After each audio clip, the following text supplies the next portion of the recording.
pledge allegiance to the flag of the United States of America and to the republic for which it stands, one nation, under God, indivisible, with liberty and justice for all.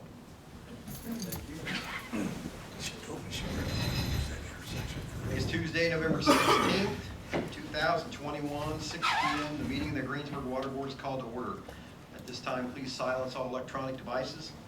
To comply with Title VI of the Civil Rights Act of 1964, the city requests that participants in this meeting complete a voluntary anonymous survey that's available on the table in the back of the room. Donna, can we have a roll call, please? Ryan Maddox. Here. Tony Higginbotham. Here. Ryan Meyer. Robin Meyer, sorry. Robin. Hello. Frank Massey. Here. Brian Nobby. Here. Sorry. Brian and Ron. Microphones pick up quite a bit. Epic fail. Very good. You all received a copy of the minutes. Anybody have any corrections, suggestions, changes for the minutes? Mr. Massey, were the minutes fine? Yep, they were fine. Thank you, sir. Minutes will stand approved. Thank you, Donna. We have no new business on the agenda. New business, we'll jump right into it. Rick, what you got for employee recognition? I have my administrative assistant, Angie Veerkamp. Can you hear me okay? This is nice. Before I get started, one thing I forgot to mention was she's got two dogs I hear about all the time, Jack and Russell. You have to guess what breed they are. Angie and her husband Ron have two boys, Tyler and Kyle. Been married for 35 years. Angie enjoys spending time with her family, rather be on cornhole, euchre, or just relaxing. She also enjoys spending time with her best friend Patricia, doing photography as well as traveling. Angie had previously been in the medical field for 16 years, acquiring a degree as a medical assistant before changing career paths. Angie started at the water plant December 5th, 2019 after spending 4 years with Frontier Communications. Some of Angie's responsibilities include, but not limited to, answering phone calls, doing purchase orders, monthly reports, collecting monthly samples, as well as delivering samples to the lab. Angie always goes above and beyond for not only her coworkers, but for the customer as well. Very good. Thank you, Rick. Can I ask you a couple of questions? Yeah. Okay, I thought that was a no. I don't know who you talking to. Yeah, no. How do you like the new building? I love it. Love it? It's very nice. It's Good. very nice. Good, very good. And what's your favorite part about your job? What do you like that you do the best? Rick's office is here and my office is here. We're in the old building, we were here. Yeah. But no, I like everything about it.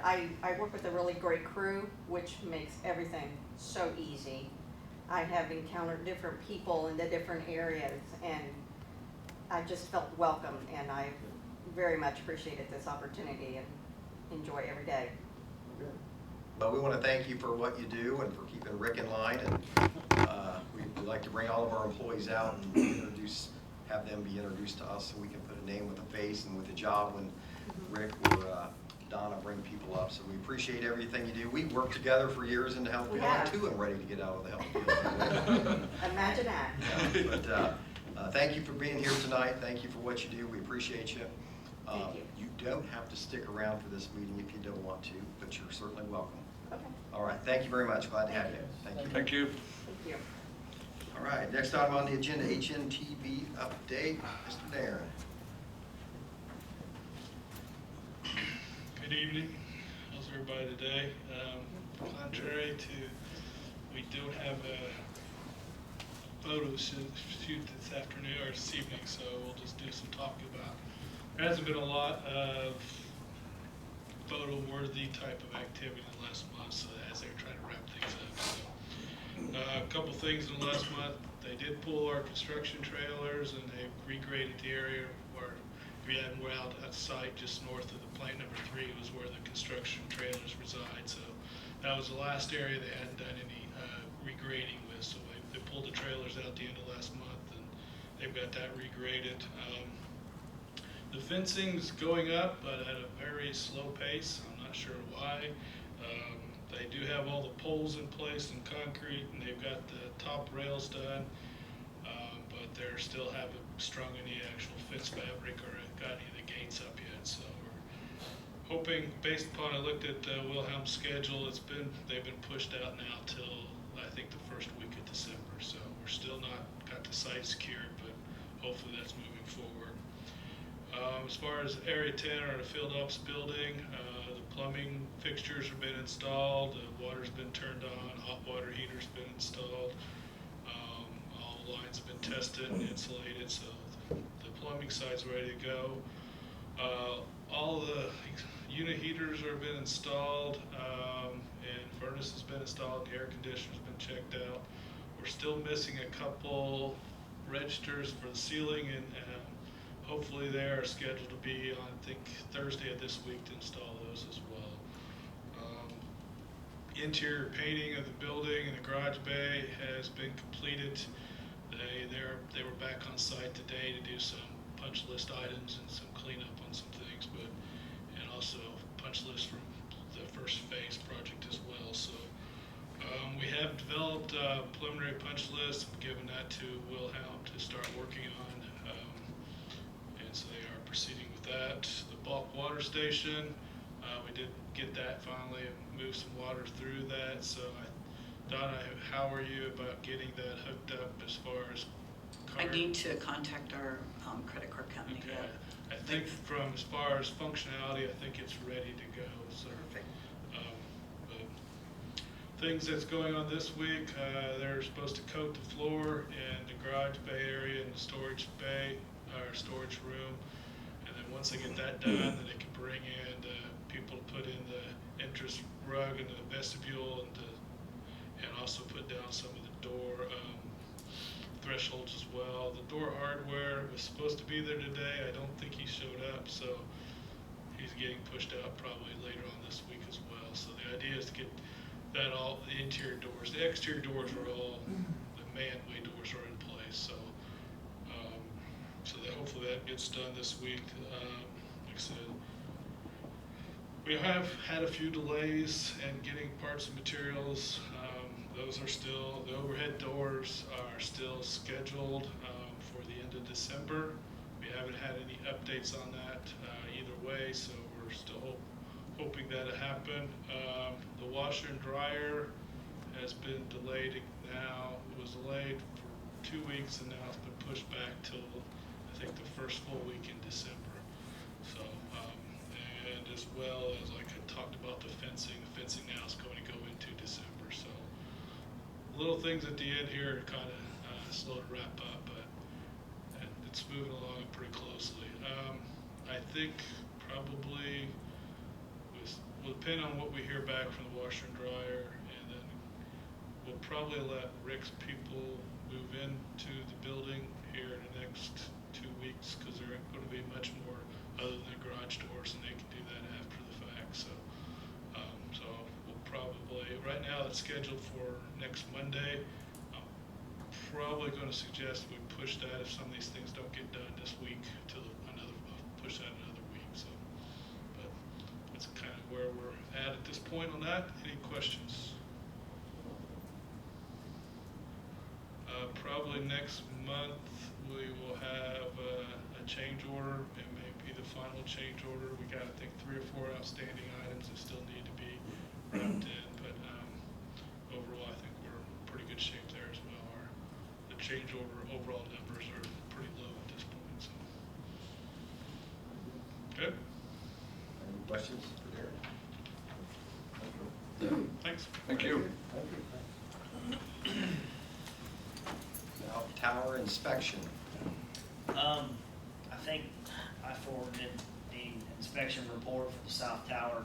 So far, it's the only one I've received back from Dixon Engineering. I do have a little slideshow after we talk about pricing, some stuff, recommendations. So on the first page, under conclusions, I'm just going to hit this. It says recommendations, immediate work to meet IDM requirements, which is kind of, me and Frank talked a little bit earlier, is kind of, we're not really sure if that's a Dixon Engineering thing or if it is an IDM requirement or if it's just something that needs to be done. So That's why we have Frank on the board. He's a professional. If you go through all the list of items, handrails on the roof, the first thing that needs to be done, they're looking at $32,000 is what they're recommend doing right now on the first page. If you go to page number 2, this is a recommendation for the next 1 to 2 years, which is obviously including repainting the outside of the tower. If you read through this report, keep in mind it does state that there's nothing structural as far as anything's going to happen to the tower. It's in good shape there, so everything we're talking about is mainly aesthetics and the paint, type of paint. And if you go through it and everything they're suggesting on doing that as well, you're looking at $468,000. So you're looking at right at $500,000, and then they're estimating $75,000 for engineering to complete that work. Do you have any questions on what I went over? When they say immediate, nobody needs to get in a panic over immediate, because it's simple things on the tank. And Darren, is IDM into the water tank business, recommended handrails and stuff? You seen, is there a place to look for that? It's usually most of the handrail stuff will fall under OSHA requirements. So I mean, there's a lot of dissecting that report when you want to say IDM recommends something they may, it's AWWA has a requirement, but some of that I had never heard of. Yeah. I mean, simple thing, I want to call it a simple thing like that would not be, which we'd have to look into. So, I mean, the immediate stuff, $32,000 of the stuff is, to me, nothing to panic over at all. IDM hasn't pointed it out, I can't see that it's hugely necessary right away. You're talking about the handrail up on top of the Yeah. tank, so it's not a safety issue from the public being able to get up there anyway. So. Yeah. I mean, there's more to look at. I wouldn't get in a panic over IDM recommendations because I don't know that they know anything about water tanks. Besides, like Rick says, it's ugly so painted or with no reason.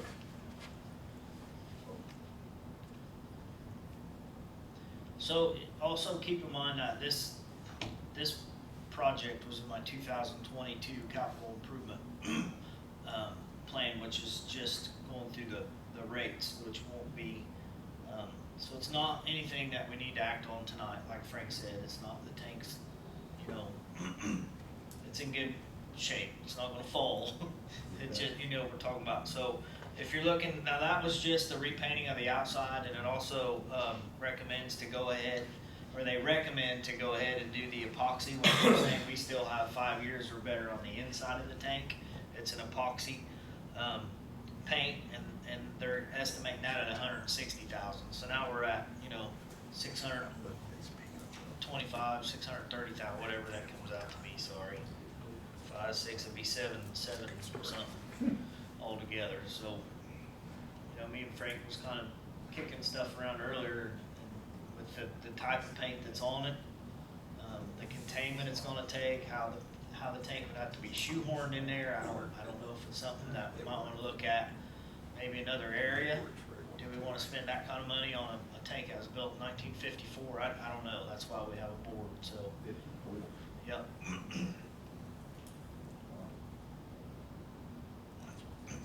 How big is that? That's $500,000. So you look at, to build a new $500,000, is about $1.6 million to build a new one. And that's a budget price, so it could be location, height, there's other stuff involved in it. We've had them $1.2 million to $2 million. So this depends on where they're at. So it's like Rick said, if you're gonna spend $700,000 on that one, you gotta weigh that. Look, so it's gonna be very costly to repaint it on the exterior. So, Same size there? well, I would think that he would want to keep the same amount of gallons in the air. I would definitely want to keep the same height. I mean, if we did anything, we would want to go bigger, obviously, for more storage. But the height would have to be be the same. So, you know, if we would look at relocating somewhere in that, we wanna keep, you know, try to stay in that vicinity. We're gonna have to run pipe, we're gonna have to purchase land, there's just a lot to talk about, there's a lot of money we just need to weigh our options, and it's, like I say, it's nothing that we have to make a move on tonight by no means, so it's not even in my, you know, it's not even incorporated into the rates yet until next year, so. But that was in my capital improvement plan, and the money's budgeted, so. Look, like for the current structure, everything's built around it.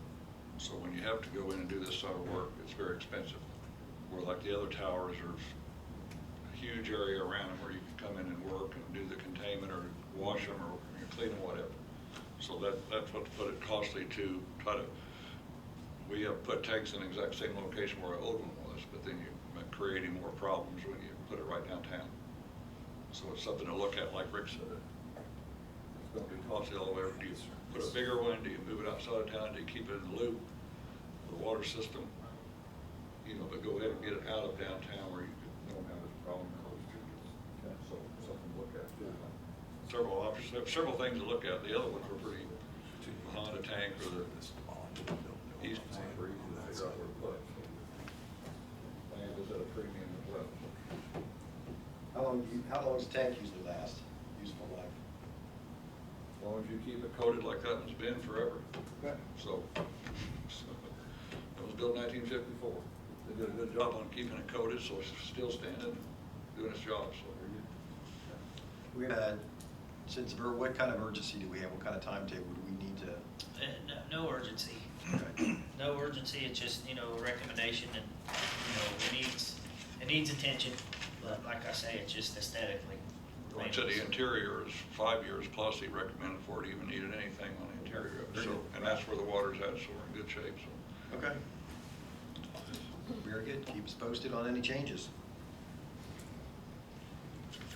Distribution model contract. Yeah, I'll let Darren talk about this since they're gonna be performing it.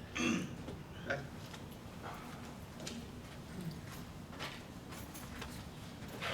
For those of you are familiar, we did a water model. It's a model of your entire distribution system. It was done back around 2000. Last time it's been updated was 2016, I believe. And so I got before you an amendment to kind of update that. It can be used as a planning tool if anybody's coming into town that wants to know what kind of pressure. It can also, for example, right now, like the Veterans Way, water line's not in the model, so we can add that to the model and see what impacts that have to the distribution. Another example is if you want to see what would happen if you have to take that tank out of service, you can model it and see what impacts it's going to have and try to adjust for that. So it's a planning tool, it's a diagnostic tool, it's something that it's a good thing to have for you to do in the future. What we're looking to do is amend our current construction engineering contract. One thing COVID has done, it allowed me to be in town a lot more because I was working from home, and a lot of the meetings got virtual, so we have a little time that's been unused, it will go unused, so we're just taking that. So we're not really changing the overall contract price, we're just adding a scope to it to take and use some of that unused funds available. So, any questions? Well, this model was something like Rick said, if we put the new water tower out in Veterans Way. Yeah, you could do what if, what if we Yeah. put it over here, how is it going to impact the system, does it work or not? So it would work very well for trying to locate if you wanted to look at options to do a different tank, so. And plus it would tell you too that you need, okay, how much water do we have in this area here? Other thing, if you start getting maybe some low pressure zones or something like that where you get some complaints, you can run the diagnostic with the model and say, yeah, it looks like we got some low pressure zones. Another thing we don't have in the model is the new treatment plant and high surface pumps, so we don't have those in there as well. So it's like I said, it's been over 5 years since the model's been touched, so it's kind of that time to update that. So. Sounds like we're not going to spend any more dollars. It's already dollars that you've already accounted for the construction engine contract, so it's just going to be be some unused funds that we're not, probably don't anticipate having to use for the construction that we'll have available for that. Okay. How long does something like that take to? Probably takes about, won't take, we got, so I think we got about 200 hours total to do that work. So it'd take probably a couple of weeks to get the model up and calibrate. And we'll have to get with Rick and his people and do some field flow monitoring and some hydrant testings to help calibrate the model. So that takes a little more time, but not too much. So it shouldn't be too long. We can have it up and running. Something you, anybody have any questions for Darren? Anybody? I'll give you the third one. So I got two up here. Anyone like to move to approve this distribution model contract? I'll move we approve the contract for Darren. We have a motion on the floor. Is there a second? Second. Second. We have a motion and a second. All those in favor say aye. Aye. Any opposed? Motion carries. thank you. We'll sign them. Very good. Thank you. I think we've been doing a pretty good job of planning things out around here the past several years. So appreciate all your help in doing that, Darren. Rick, you got anything to say on your MRO? Nope, if you have any questions on the monthly report, I'll be glad to answer. Okay. I will let you know I had to do public notice on my disinfectant byproducts. You'll be seeing that. The good news to that is I got my October results back just yesterday, and it's the lowest DBPs I've ever seen in 26 years. So the pack feed system we have, even though it's just temporary right now until our wetting cone comes in, we can get the actual one in there. It's doing its job. Unlike back in the old plant when we were doing it with a coffee can. So that's the truth. Yeah. More coffee cans. That's right. Yeah. Very good. Darren and Yeah. my coffee cans in the plant. That's a pretty tough engineering design there. Yeah. A little cheaper though. Yeah. It is. Good point. This is the best quality water that I've seen in 26 years by far. Very So good. The new surface water plant is doing its job. All right. Appreciate the good news, the good updates. Anything else, Rick? Nope, that's all I have. You got any questions for me? I don't have anything. Anybody have anything for Rick? Sure. Thank you for everything you do. Thank you. Mr. Mayor, do you have any issues you'd like to discuss? Well, I don't like how you call them issues. Good Anything evening, you'd like to talk everybody. about? Two things, two topics. The first being, we were recently awarded our request for CCMG 2022-1-2, excuse me, which includes the repaving of 4th Street in front of the water plant. So I know that there's been a lot of discussion about the condition of the road and the construction that's been happening there. We are hopeful that that will be completed early next year as we do paving across the city. So we put that piece in so that it would be after construction was completed. So just for your information, that has been awarded. We will send it out to bid, assuming bids come back as expected, then that would be the plan. The other thing is, Robin's father, Larry Meyer, served on this board for 16 years. We lost him this last week, so I wanted to be sure that we took a moment and honored his service to this, and Robin continues to carry on that legacy in his own right, but also in the shoes of your father. So thank you for your service and all of your family service to the community. Those were the only two things I had. Thank you, Mayor. Yeah, any questions for me? If not, thanks everyone, have a great evening. Sure. Very well. Angie, again, thank you for all you've done. Appreciate you. Looking forward to many more years. I'm Yes. sure at least Rick is. So give your family our best, and thank you again. Thank you. Anything else to come before the board tonight? No? And with my new gavel, I will adjourn the November meeting. Thank you, Mr. Massey. You're welcome.